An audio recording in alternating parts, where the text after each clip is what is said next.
Hello everyone, and welcome back to the channel, where we explore how people lived throughout history. Today, we're taking a massive leap back in time, way back to the Stone Age. Forget your smartphones and comfy beds. We're talking about a period that lasted for over 3 million years, where survival was the name of the game.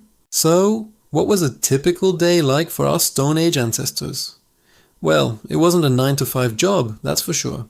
Life was centered around finding food. Early humans were hunter-gatherers. This meant the men often went out in groups to hunt large animals like mammoths, bison, and deer. Imagine tracking a creature many times your size with nothing but a sharpened stone spear. It was incredibly dangerous work that required immense skill, teamwork, and bravery. Meanwhile, the women and children weren't just sitting around the campfire. They were the primary gatherers. They foraged for fruits, nuts, roots, and edible plants.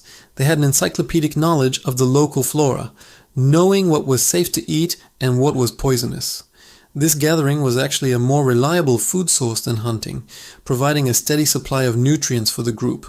They also took care of the children and managed the camp. Speaking of camp, where did they live? Early on, many Stone Age people were nomadic, constantly moving to follow animal herds and find new resources. They lived in temporary shelters, like tents made from animal skins stretched over mammoth bones, or they found natural shelters in caves. These caves weren't just homes. They became the first art galleries in human history. Have you ever seen pictures of those incredible cave paintings in places like Lascaux in France? Using natural pigments made from minerals and charcoal, they painted stunning images of animals, handprints, and abstract symbols. These weren't just decorations. They likely had deep spiritual or ritualistic meanings. And what about tools? The Stone Age gets its name from the primary material used to make tools, stone, but don't underestimate them. Our ancestors were master craftsmen. They learned to knap flint, which is a type of rock, to create razor-sharp edges for knives, spearheads, and axes.